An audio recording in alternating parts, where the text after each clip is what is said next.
This podcast is part of the Deluxe Edition Network. To find other great shows on the network, head over to deluxeeditionnetwork.com. That's deluxeeditionnetwork.com.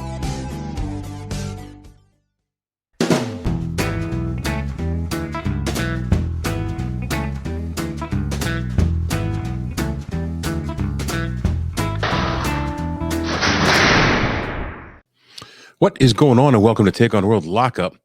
In our last Lockup episode, we talked about the smallest prison in the world, Sark Prison on Sark Island. Now I'd like to look at one of the largest prisons in the world. We could talk about the LA County Jail with a population around 20,000 inmates, being among the, if not the largest jail in the United States, or the Center for Confinement of Terrorism in El Salvador with a capacity of 40,000 inmates. With this episode, I chose to dive into the new Bilibid Prison, Manila, Philippines, housing 36,000 inmates. The new Bilibid Prison in Muntinlupa City is the main prison for the Philippines, and as of April 2023, is holding approximately 36,000 inmates.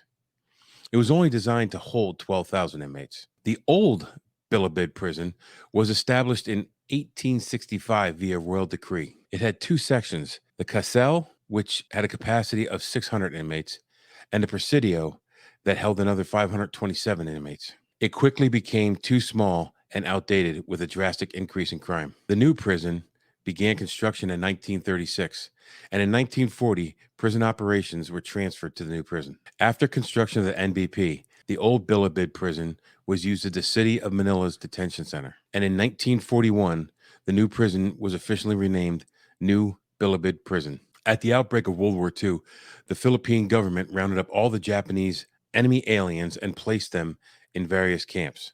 4,000 Japanese nationals living in Manila were interned at the old Bilibid Prison and the newly constructed New Bilibid Prison.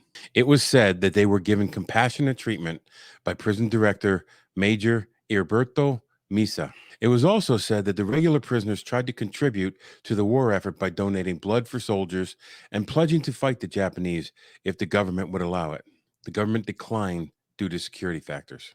As the war went on, the regular prisoners heard stories of the brutality of the Imperial Japanese Army troops in occupied areas. And on December 27th, 1941, there was a mass escape attempt.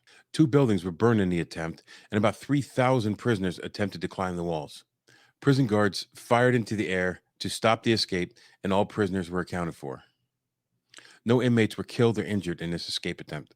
When the Japanese arrived in Muntinlupa, Misa was allowed to maintain his position and was ordered to release all interned Japanese prisoners. He was also told if there were any uprisings or escapes under his watch, he would be held accountable.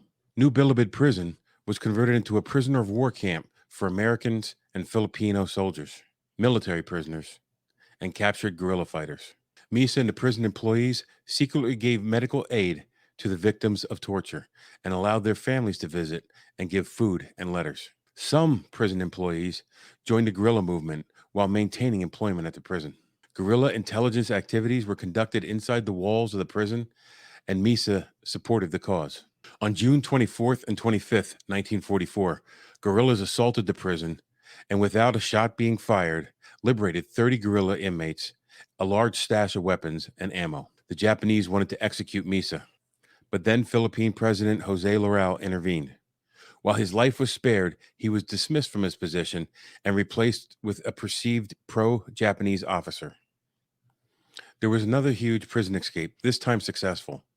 There was also an attempted retaking of the prison by the Japanese, at this point being used as an infirmary for wounded American and Filipino troops. Misa was once again reinstated as director, where he remained until his death in 1949. The end of World War II saw NBP become a POW camp for accused collaborators and Japanese soldiers. From the end of World War II until 1953, war criminals were held at the prison. The rise of Ferdinand Marcos turned a new page in NBP's history, serving as a stockade for political prisoners. Marcos had placed the entirety of the Philippines under martial law, leaving no shortage of political prisoners.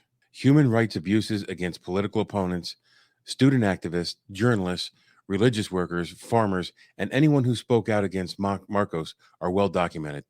NBP consists of 3 compounds. Maximum security compound, housing inmates serving more than 20 years. A medium security compound, housing those serving less than 20 years.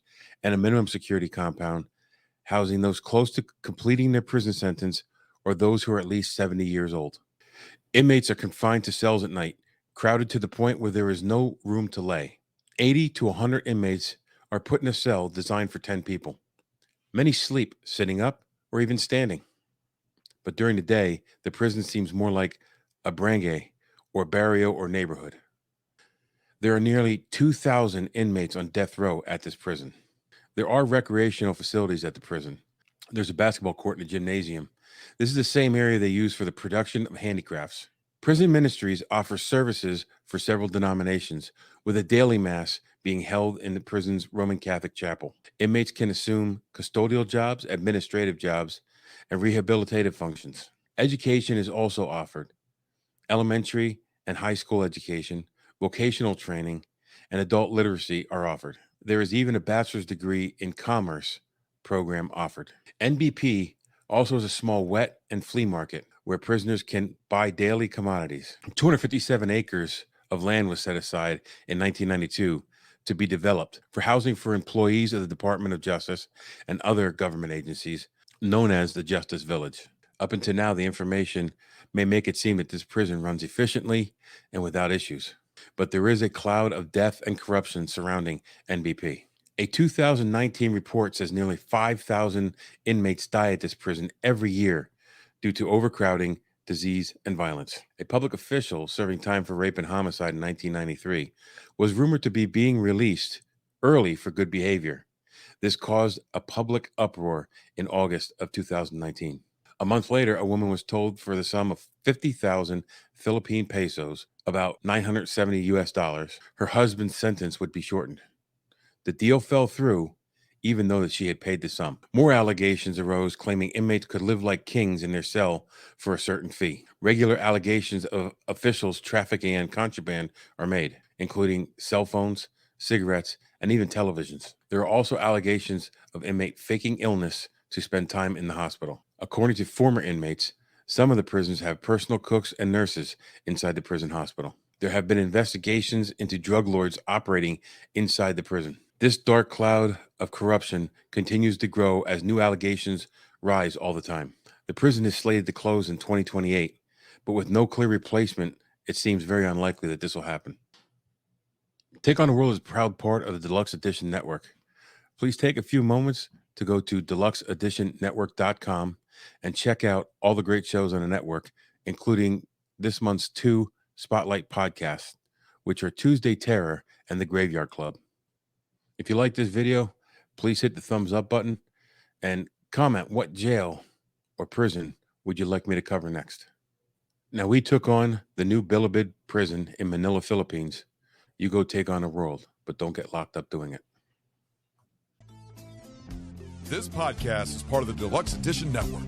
To find other great shows on the network, head over to deluxeeditionnetwork.com. That's deluxeeditionnetwork.com.